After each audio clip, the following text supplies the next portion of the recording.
their rates have gone up some 70%. We feel that the utility in the nuclear industry and nuclear utilities around the country and the federal government, either through funding or through legislation requiring the nuclear industry to pay for the cleanup, is what should happen. Is it even possible to envisage a cleanup if it cost $1.5 billion? I mean, it seems economically insane. In other words, you want the cleanup, but you don't want the plant to reopen. Oh, heavens no. Right. No. But if they clean up, then obviously they're going to want to open the plant, right? That just takes them to the point of decontaminating and removing what has been damaged in there. What they do after that is totally beyond that $1.5 billion figure. Well, how far have they actually proceeded with the cleanup? At the time of the accident, they dumped some 800,000 gallons of water into the floor of the containment building. The only real cleanup that has been done is that water has been processed through what's called the submerged mineralizer system, and most of the radioactivity has been taken out of it, except for tritium. It is now stored on tanks on the island. And that is basically about what has been done. And what needs to be done to make it safe? Radioactivity levels within the containment structure itself and the pressure vessel are very high, almost lethal, if not incredibly lethal. They are not quite certain what the actual levels are because the monitors were knocked out of commission. What needs to be done now is the whole building needs to be decontaminated. The reactor core needs to be removed. Is it possible they don't even have a decontamination process? Have they ever had a spill, an accident on this scale before? No. We know, for instance, that they don't know how to dispose of the waste from the nuclear plant, that they don't have a technology or a process to eliminate this to make it safe and harmless.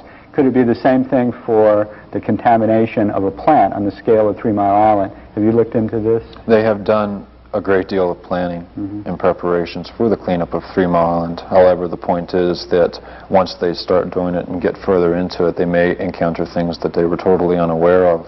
They have a good guideline to begin with, we feel, but it's by no means the bottom line. So even if the $1.5 billion figures may not be the end of the road. Oh, absolutely not.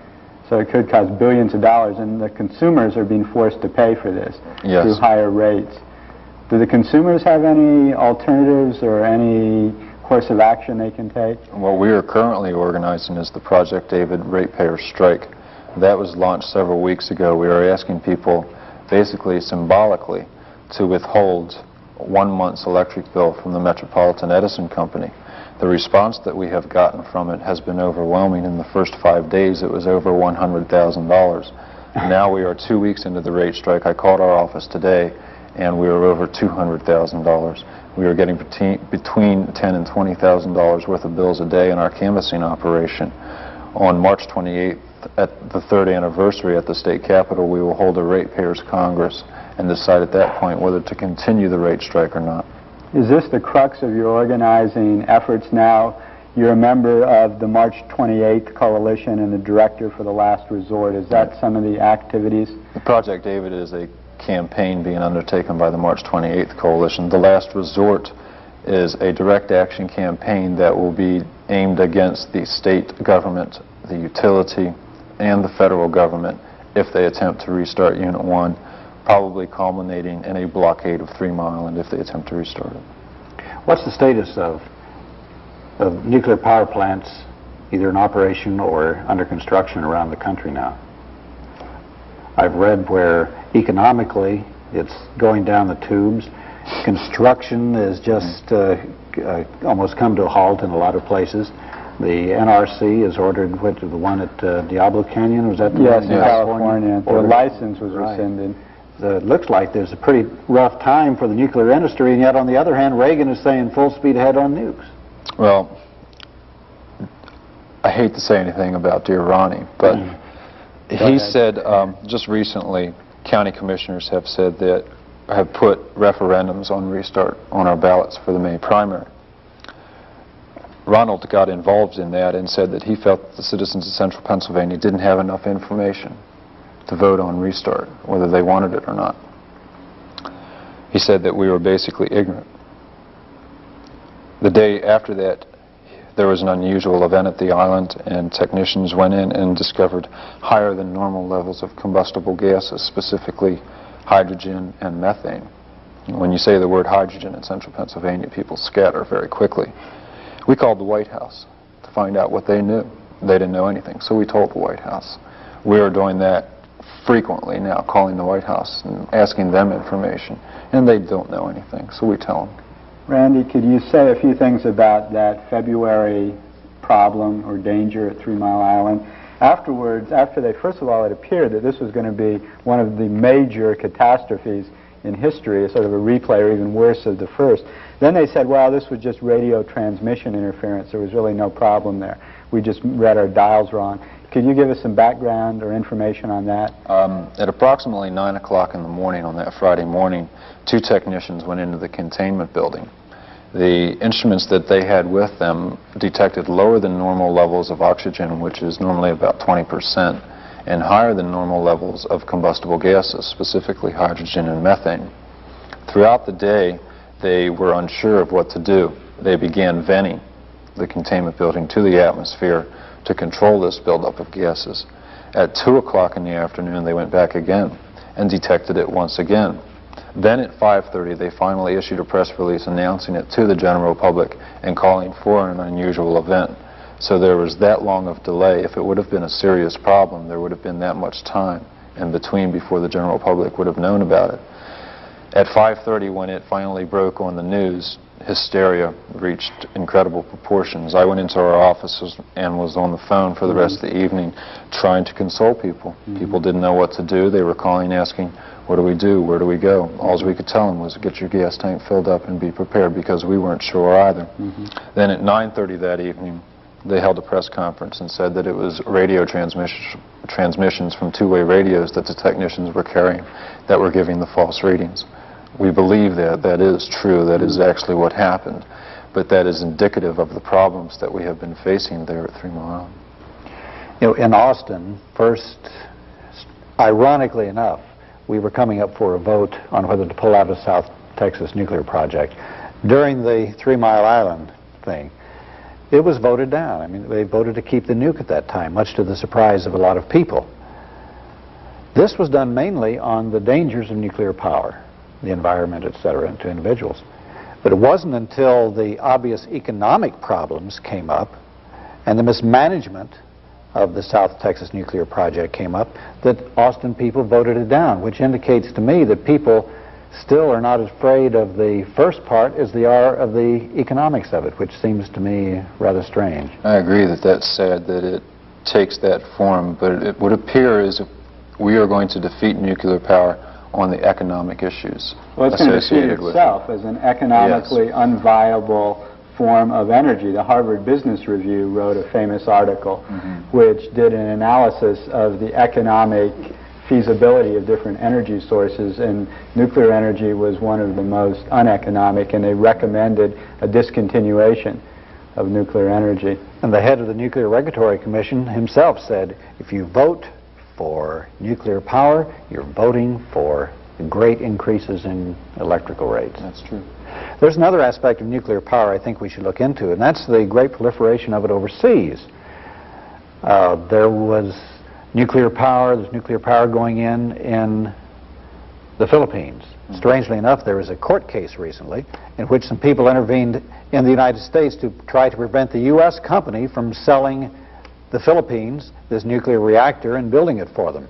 The judge ruled that the people had no status, that they could not interfere in an American company because they were putting it in overseas, not in the United States. Another situation, part of the same phenomenon, is the fact I've read where nuclear power is being raised up in Mexico and they want to start building nukes. But I wonder, first time I thought about that, hey, that's crazy. They've seen, you know, it's economically bad, it's no good. They've got all that oil. They're the fourth major oil producer in the world. And then I saw an article where it said Argentina has the nuke, they have the bomb. Do you think these third world countries are doing this mainly so that they can get the bomb, technology for nuclear weapons, and the rather than the energy itself? Oh, absolutely, yes. Randy, do your groups try to educate the public on the relationship between nuclear energy and nuclear weapons, that these things can't be separated. When I grew up in the 50s, we had Atoms for Peace, where you had on one hand peaceful, safe nuclear energy, and on the other hand you had destructive atomic bombs. Whereas now we see that nuclear energy is as dangerous, as lethal as nuclear weapons potentially. But one also shouldn't forget that the problem is not only nuclear power, but also nuclear weapons. Is your group making this a... In the past, we have been fairly single-issue oriented. It is somewhat easier for people to deal with an issue if that is all that you deal with. Now we are leaning more and more towards making the connection, and there is a very obvious connection there. The federal government is trying to pass legislation that would take all of the waste from nuclear power plants, take it to reprocessing centers, and turn it into weapons-grade plutonium. All right. This could be one of the reasons why nuclear energy might be pursued in the United States, is to have this spin-off for nuclear weapons technology, so that the people have to be educated about the insanity of nuclear weapons as well as nuclear power. We've had quite a bit of this in Austin recently. There's a lot of good anti-war Harrisburg and Hiroshima are sister cities. What about, excuse me, what about fusion? You hear some people say that fusion is the thing of the future because fusion will give us great stuff. It's like the sun, and it doesn't have any of the bad side effects of regular nuclear power, and yet Helen Caldicott said that that's not true. Well, fusion still breeds radioactive waste. And as long as there's going to be radioactive waste that's going to have to be stored for thousands and thousands of years, I don't think that we should pursue that course. I think if all of the money that were to go into fusion research and fission research were to be put into alternative renewable resources, the entire country would have, every household would have a solar system inside of 5 years. Randy, what do you see as the alternative energy system for America? What do you envisage as alternatives that will meet the energy needs of the country? I think the first thing that's going to happen is a general change in the mindset of the people of this country about the energy that they use, where it comes from and how they use it, and what it does to the environment when it's produced and when it's used. Once that happens, when people are more aware of what goes into turning on a light switch and whatnot, I think conservation will take such a dramatic toll in the amount of electricity that is generated in this country, or energy that is used, that from that point alternative renewable resources such as solar and wind and cogeneration and hydro will more than enough supply our energy needs. Ron Carter, brand new album, Song for You, of course, a real fine version of that. It was just amazing me now. Sitting here, you know, here we are listening to this music and stuff like that, and meanwhile the FBI is running around trying to find the third guy. They already got two. They're trying to find the third guy in the plot to steal a nuclear-powered submarine and possibly destroy an eastern city with a nuclear missile. I mean, this is real stuff. This isn't out of the comics. This is on the news tonight. 3 guys tried to steal a nuclear sub and blow up an eastern city with a nuclear missile. And they don't say which city, but I mean, which one would you do if you were going to blow up a city in the east? And here we are sitting here listening to the fine tunes and stuff. That is what I call nuclear apathy. It's something we all suffer from in the post-World War II generation. You know, people that were born in the 50s and 60s, I guess. Nuclear apathy. Really? Who cares? We could blow up the whole world in 10 seconds. Who cares? What's that got to do with the price of tea in China? 4 minutes now left to go. I've been getting a... rise several hundred feet in the air. You could see it from the lights around the plant, a white steam, and it roared. An accident in the water cooling system at the 3 Mile Island nuclear power plant in Harrisburg, Pennsylvania, forced the company to call a general emergency and shut down part of the plant for an unspecified period. It roared with a tremendous roar of releasing steam. It woke me up, and I looked out the window and I saw this huge column going up in the air and roaring. Everything is under control. There is and was no danger to public health and safety. There was a small release of radiation to the environment. All safety equipment functioned properly. Metropolitan Edison has been monitoring the air in the vicinity of the plant constantly since the incident.